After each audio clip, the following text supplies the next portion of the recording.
Hey everybody, welcome to today's video. This is Sami from the Black Room. I hope you're doing well. Today's presentation is about the 20 period moving average and how I use it in my trading. Um, Truth be told, the 20 period moving average is the single most important tool that I have ever discovered or used in my trading. I don't use a lot of indicators. I only use a few moving averages, the 20, the 8, and the 200. The 20 is by far the most important. And I also use volume. That's it. I use volume, moving averages, and candlesticks, which represent price. So that's not really an indicator.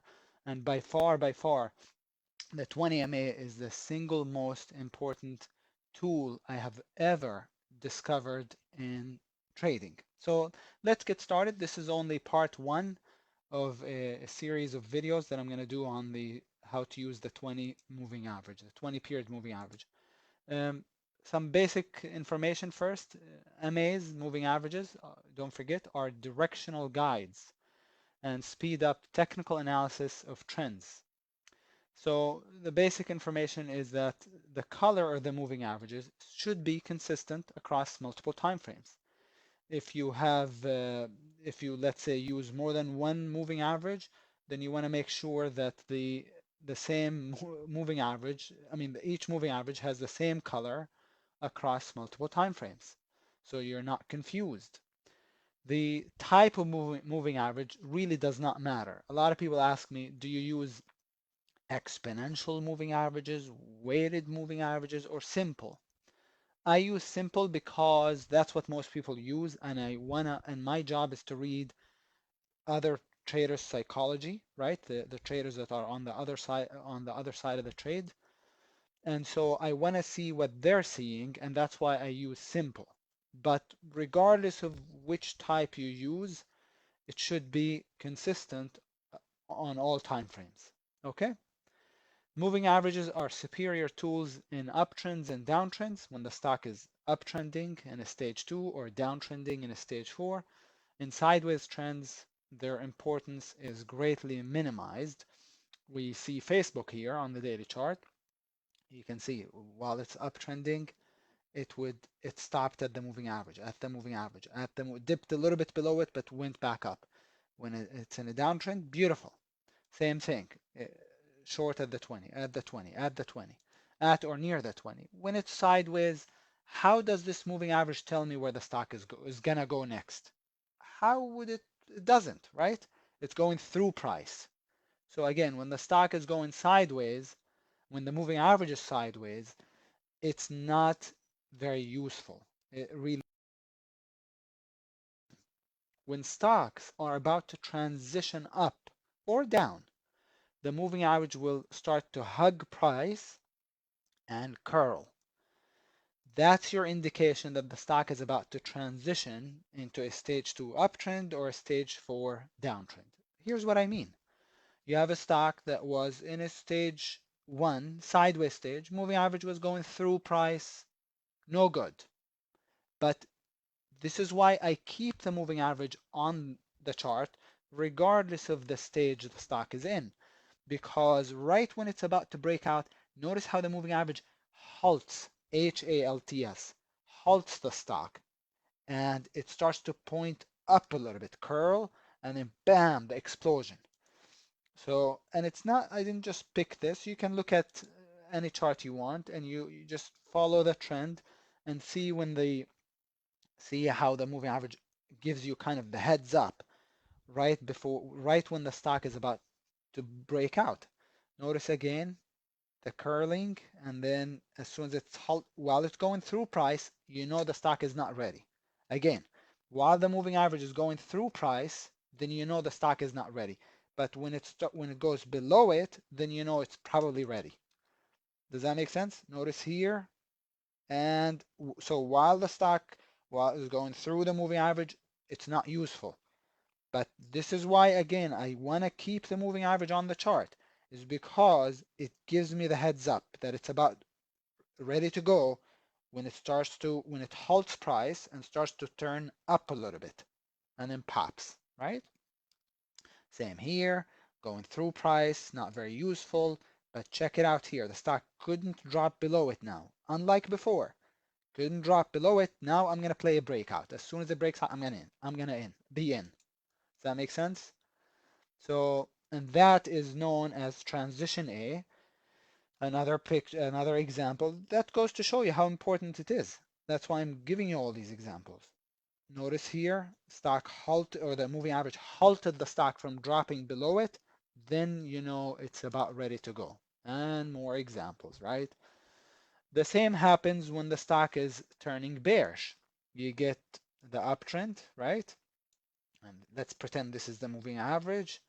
And then the stock breaks the moving average, starts to go sideways.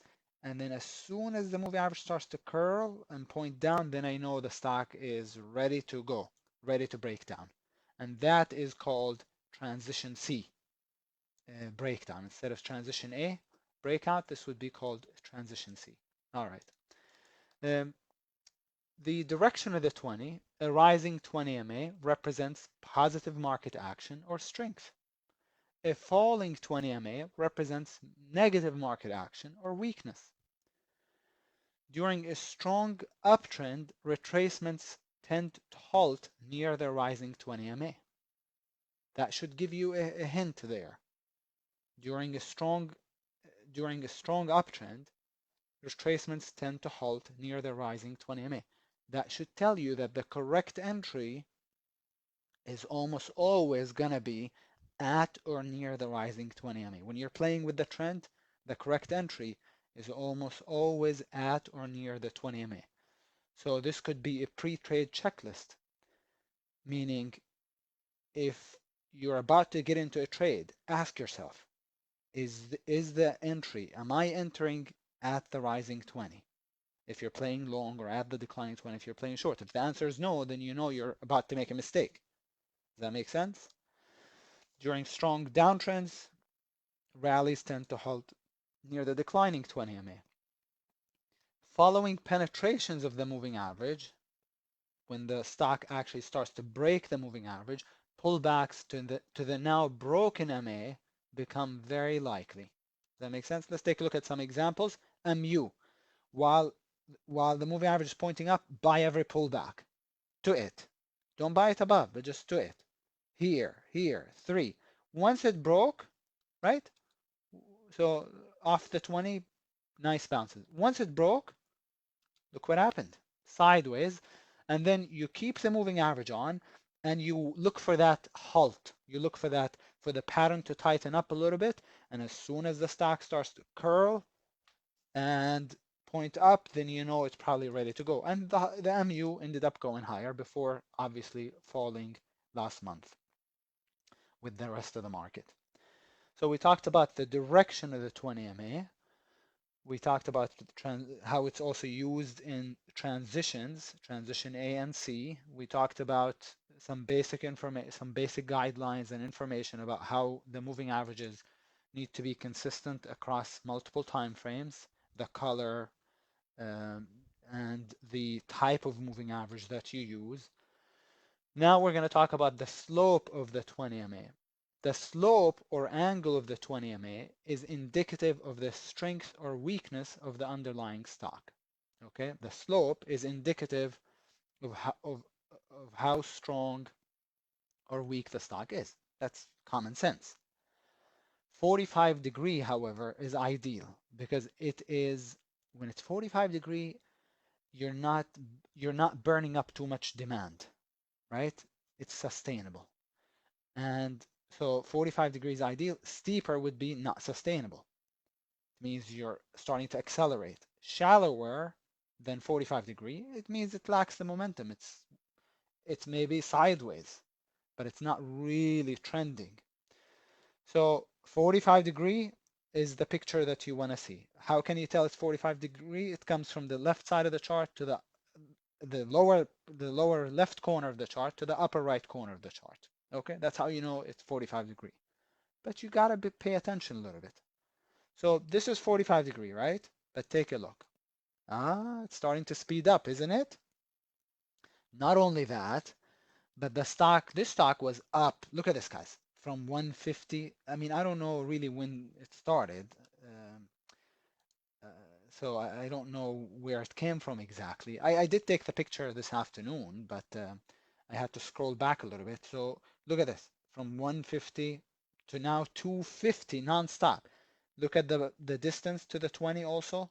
That's extension. We're going to talk about that next time, about how to use the moving average to measure extension, overbought or oversold.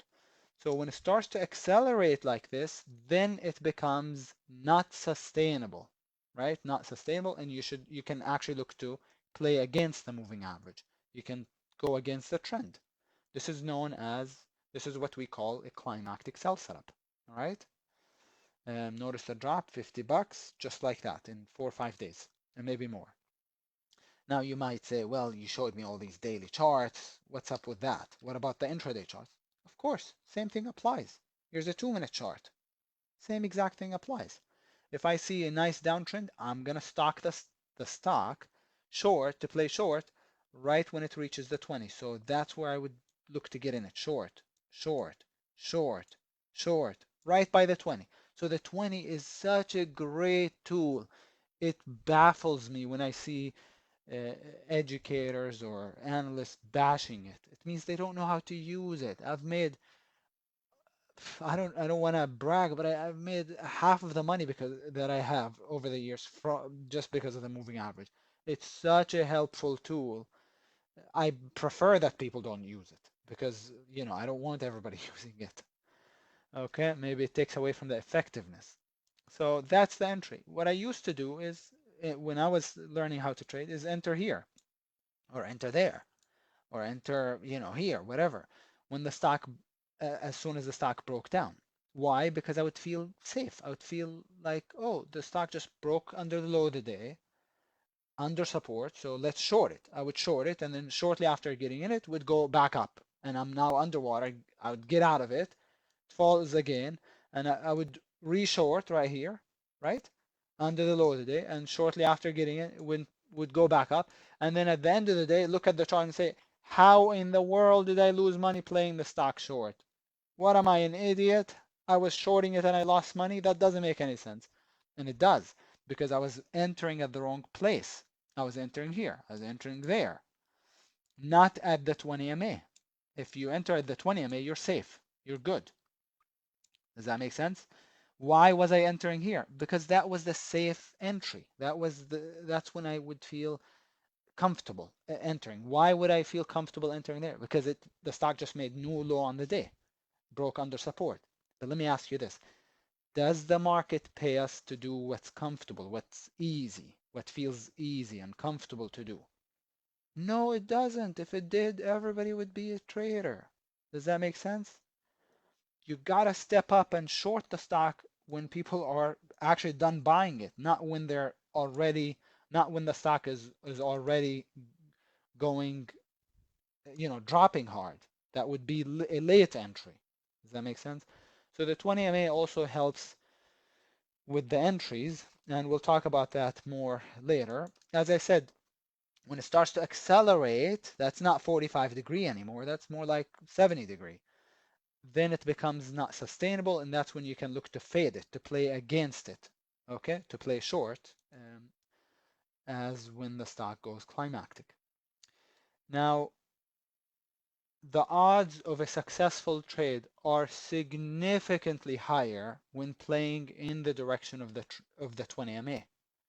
Odds are significantly higher for the trade when you play in the direction of the 20. But not all 20 MAs are created equal. You want your 20 MA to be going from the bottom left corner of the chart to the upper right corner of the chart. That's 45 degrees when playing long, and vice versa when playing short. You want the entry, as I said, to be at or near price, not far away. You want the 20 MA to be, you don't want the 20 MA to be crisscrossing price, to be going through price. You want it to be trending just below it or just above it and trending down if it's a short.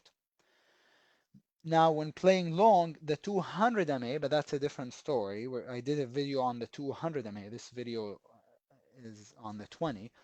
when playing long, you also want the 200 to be below price, not above it. Okay, that's indicative that the stock is strong across multiple time frames, that it is not just strong on the shorter time frames, on the time frame that you're looking at, but it's also strong on the larger time frames as well. When the 20 and price are both above the 200 period moving average. As I said, the correct entry is almost always near the 20 MA. However, we don't enter because price is near the 20. We have to have a tradable pattern. So we look for a tradable pattern in the right location, in the right spot. And where's the right location? At or near the 20. So again, we don't enter because price is near the 20. We must have a tradable pattern there, and then we can enter. Additional uses for the 20. The 20 can also be used to expedite the scanning process. I can go, when I'm scanning, I can go 3 charts per second, 3, 4, 5, 3 or 4 charts per second when I'm scanning on TC2000, simply because I'm using the 20, and it helps me a great deal. Determine if the stock's extension, if it's overbought, oversold. Locate support and resistance. Support and resistance often coincides with the location of the 20 MA. Determine if there is price divergence. I talked about that today in the session in the strategic swing trader session that we had today. How to determine price divergence using the moving average. It also is helpful in anticipating where reversals might occur. Okay.